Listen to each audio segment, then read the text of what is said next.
내가 이놈의 황소 뿔에 받쳐 죽다니 스페인 역사에서 가장 유명한 투사 중에 하나인 호세 쿠베로는 의식을 잃기 전에 이 말을 하고 죽었습니다. 그는 당시 21살로 최상의 인기를 누리고 있었는데 이 마지막 경기에서 치명적인 잘못을 저질러서 죽게 된 것입니다. 그러니까 치명적인 잘못을 저질렀다는 것은 이제는 황소 죽이는 것이 너무나 일상화되다 보니 별로 긴장이 되지 않았던 것입니다. 옛날 투는 이렇게 멀찍이서 이렇게 뿔이 지나가게 했는데 근대로 다가올수록 바로 그 몸 옆으로 황소의 뿔이 지나가도록 하는 그런 것들을 많이 했는데 이거 너무나 많이 하다 보니까 그렇게 옆으로 지나가도 전혀 긴장이 되지 않았던 것입니다. 여러분들 투 경기에서 투사가 사고로 죽을 때 그 죽는 한 사람당 평균 황소 20만 마리가 죽는 것을 아십니까? 그러니 메타도로 이름이 난 사람이 얼마나 많은 황소들을 죽였겠습니까? 이 호세 쿠베로도 마찬가지였습니다. 황소 죽이는 것이 너무나 일상적이고 너무나 능숙해져서 그러나 이렇게 여기에 별로 관심을 가지지 않게 되고 한순간의 방심으로 황소의 공격을 받아서 그의 심장이 뿔에 관통되어 죽게 되었던 것입니다.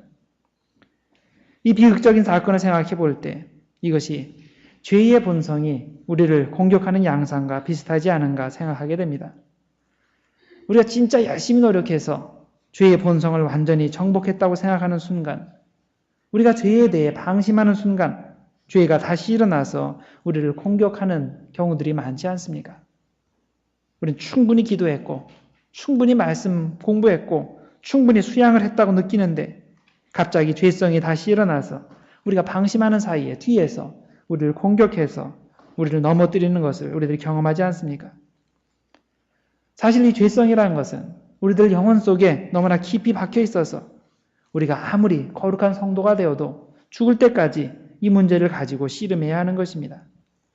아무리 수양을 많이 했어도 아무리 높은 경지에 도달했어도 죄의 본성이 완전히 없어지질 않는 것입니다. 그래서 믿음의 조상으로 불리는 아브라함도 예외가 아니었습니다. 그도 하나님께 언제나 100% 진실하게 사는 것이 불가능했습니다. 한 번은 하나님의 약속을 신뢰하지 못해서 여종 하갈을 통해서 이스마엘이라는 아들을 얻었죠. 그래서 이것 때문에 나중에 가정에 또 민족적으로 큰 어려움을 당하게 됩니다.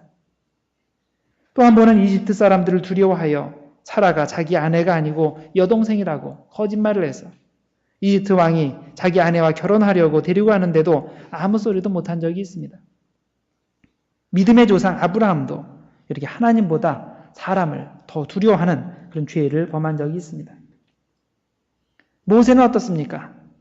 하나님에게서 직접 십계명을 받은 모세도 이 죄의 문제에서는 자유롭지 못했습니다. 한 번은 이스라엘 사람들이 사막길이 험하고 물이 부족하다고 불평을 하고 심지어는 돌을 들어서 모세를 치료했을 때 그는 하나님께 불순종의 죄를 범하게 됩니다. 다급하게 하나님께 기도를 하니까 하나님께서 긴급 지시를 내려주셨습니다. 지팡이를 가지고 내 형 아론과 함께 회중을 모으고 그들의 목전에서 너희는 반석에게 명하여 물을 내라 하라 이렇게 말씀을 주셨습니다. 그런데 모세는 어떻게 했습니까? 사사건건 불평을 늘어놓는 백성들이 너무나 괘씸해서 자기 성질에 못 이겨서 두 가지 죄를 저질렀습니다. 첫째는 자신이 기적을 행하는 것처럼 말을 함으로써 하나님의 영광을 가렸습니다. 뭐라고 얘기했냐면 반역자들아 잘 들어라. 우리가 즉 모세와 아론이 너희를 위하여 이 반석에서 물을 내면 되겠느냐 이렇게 얘기를 했습니다. 두 번째로 하나님께서는 반석에게 명령하여 물을 내라고 하셨는데 모세는 자기 분에 못 이겨서 지팡이로 바위를 내리쳤습니다. 그것도 한 번도 아니고 두 번씩이나. 그 결과 모세가 가나안 땅에 들어가지 못하는 그런 벌을 받게 됩니다. 오늘 아침 우리는 또 한 명의 위대한 신앙인이 시험에 빠져서 죄를 짓는 것을 보게 되는데 그 사람이 바로 다윗입니다. 다윗은 정말 특별한 사람이죠.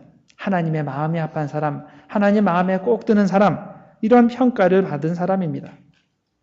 그러나 이렇게 위대한 신앙인도 죄로부터 완전히 자유롭지 못했는데 그는 사탄의 시험을 받아서 간음죄를 저지르고 그것에 더해서 살인죄까지 저지르게 되는 것입니다.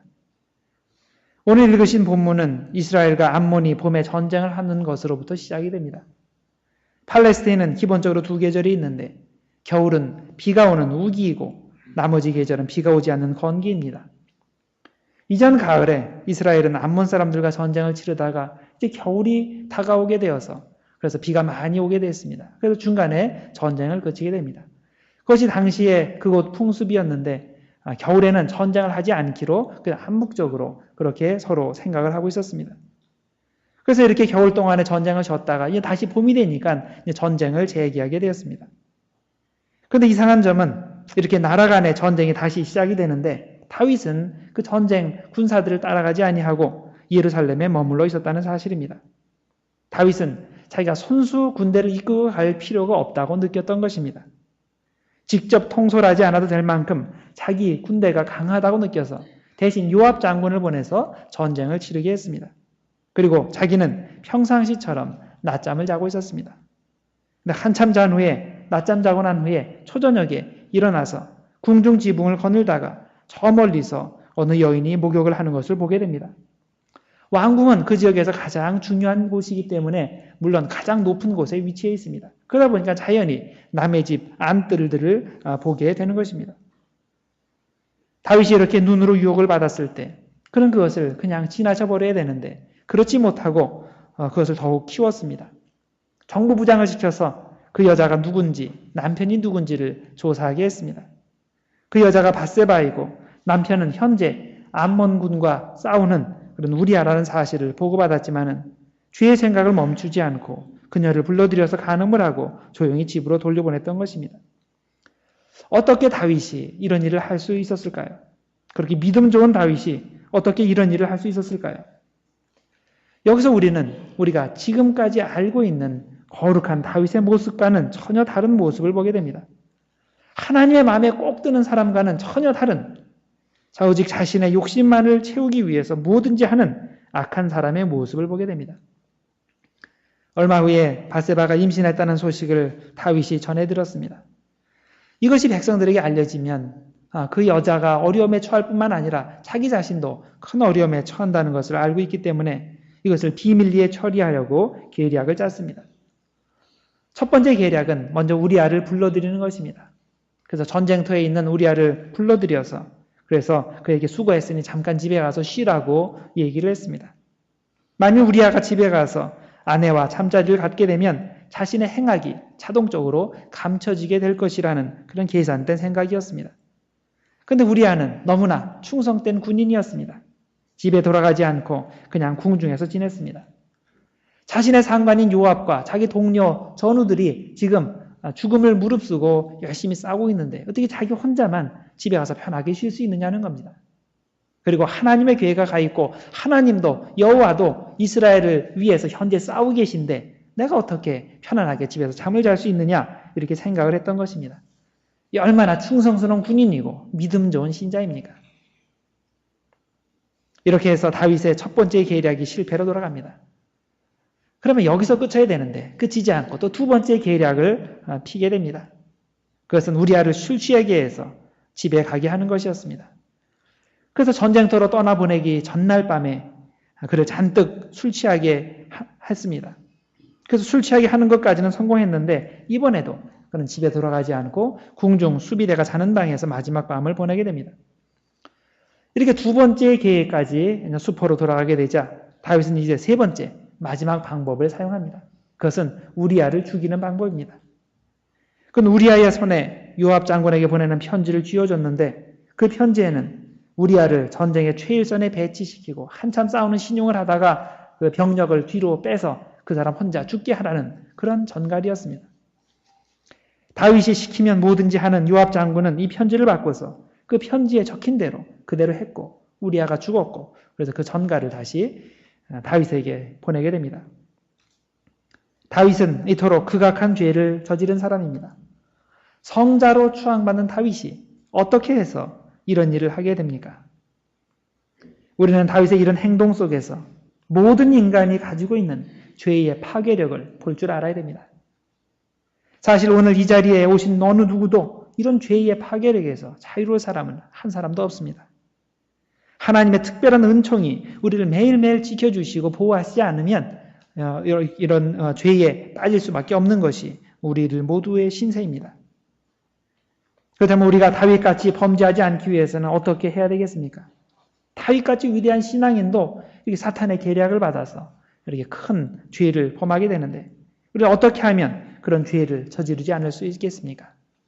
세 가지를 말씀드릴 수 있습니다. 첫째로, 죄의 유혹에 넘어가지 않기 위해서는 영적 나태에 빠지지 말아야 됩니다. 영적 나태함을 경계해야 됩니다. 다윗은 이 점에서 실패해서 사탄의 유혹에 넘어가는 것입니다. 한창 암몬과 전쟁을 치르고 있을 때에 다윗은 뭘 하고 있었습니까? 이 중요한 시점에 전혀 긴장이 되지 않는 겁니다. 지루하기만 한 겁니다. 그래서 낮잠을 잤고 초저녁에 일어나서 어떤 재미있는 일이 있나 보려고 하다가 진짜 재미있는 일을 보게 된 겁니다. 다른 사람들 같으면 아니 다윗도 영적으로 깨어있을 때는 전쟁은 하나님께 속한 거라고 믿고 열심히 하나님께 중보기도를 하거나 아니면 선수 전쟁터로 나가서 군인들을 응원했을 것입니다. 그러나 이때는 다윗이 영적으로 나태에 빠져서 긴장해야 될 때 전혀 긴장을 할 수가 없었던 것입니다. 여러분들 혹시 학창시절에 이런 경험이 있었는지 모르겠습니다. 시험이 다가와서 공부를 해야 되는데 전혀 긴장이 되지 않아요. 물론 열심히 공부를 한 사람은 그 전날 놀아도 되겠지만 보통 경우는 그렇지 않잖아요. 긴장이 안 되면 그건 무슨 징조입니까? 시험을 망칠 징조죠. 긴장이 돼야 될 때, 안 될 때 이것이 문제인 것입니다. 예수님께서 겟세마네 동산에서 땀이 핏방울이 되기까지 기도하실 때 제자들이 바로 그런 상태였습니다. 지금 예수님께서 십자가에 달려서 돌아가실 그런 위험에 처해 있는데도 긴장해야 될 때 전혀 긴장할 수 없었던 것이 그들의 문제였습니다. 예수님께서 너희들이 얼마나 급박한 상황인지 아느냐, 나를 위해서 기도해다오 이렇게 말씀을 하셔도 전혀 긴장이 되지 않았던 것입니다. 우린 명심해야 됩니다. 우리가 열심히 기도해야 될 때 기도가 나오지 않으면 그건 몰락의 징조요. 그 시험에 빠질 징조라는 것을 알아야 됩니다. 우리는 그럴 때 정신 차려서 기도해야 됩니다. 그래야 사탄의 시험에 넘어가지 않습니다. 사실 어떻게 생각하면 우리 믿는 사람들은 너무 편안한 삶을 추구해서는 안 됩니다. 너무 편안하게 되면 영적으로 나태하게 되어 시험에 빠지기 쉽기 때문입니다.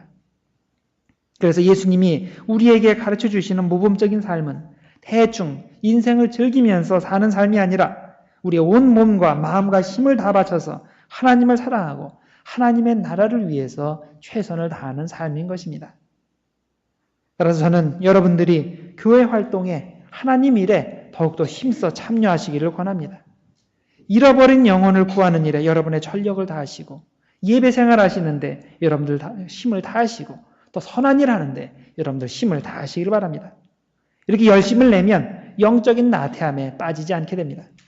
계속 분주하게 선한 일을 하는데 특히 가장 가치 있는 영혼 구하는 일을 하는데 한참 바쁜데 어떻게 영적으로 나태해질 수 있겠습니까? 성도 여러분, 영적 나태함에 빠지면 곧바로 시험에 빠지게 됩니다. 그것을 명심하시고 항상 주님의 일에 바쁘신 여러분들 되시기를 바랍니다. 둘째로, 죄의 유혹에 넘어가지 않기 위해서는 교만하지 말아야 됩니다. 교만함을 경계해야 됩니다. 자신의 능력을 의지하지 말고 하나님만을 의지해야 됩니다. 다윗은 이 점에서 실패해서 시험에 빠지게 되었습니다. 다윗은 자신이 싸움하는 것마다 승리를 거두게 되니까 어느 순간부터 자신만만했습니다. 더 이상 하나님의 도움이 필요하지 않은 것으로 느껴지기 시작했습니다. 물론 겉으로는 절대 그런 얘기 안 하죠. 겉으로는 절대 하나님 필요 없다느니 그런 얘기는 하지 않습니다. 그러나 그가 하는 행동을 보면 그에게는 더 이상 하나님이 필요 없는 존재로 보였던 것입니다. 그래서 이제는 더 이상 전쟁은 하나님께 속했다 이런 종류의 말을 하지 않고 기도도 하지 않게 되는 것입니다.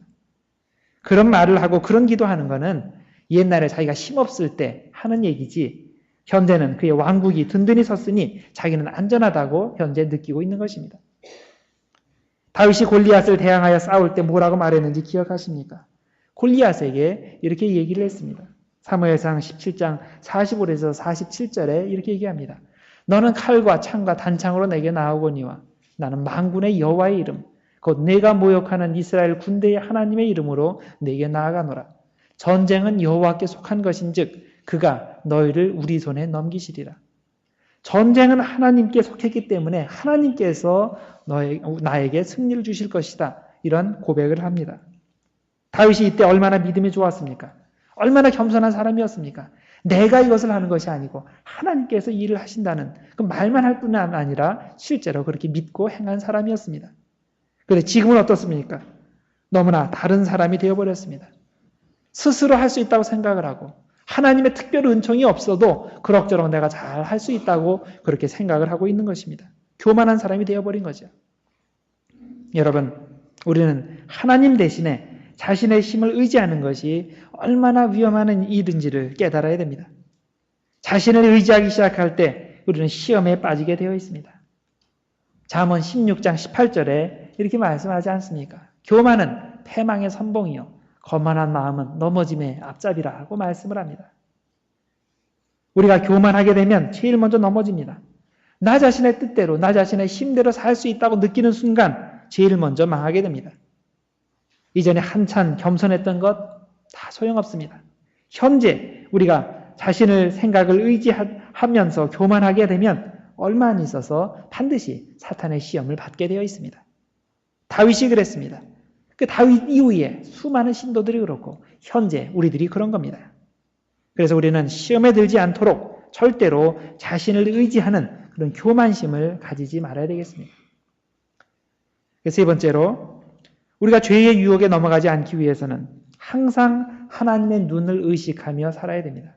항상 하나님의 눈을 의식하며 살아야 됩니다.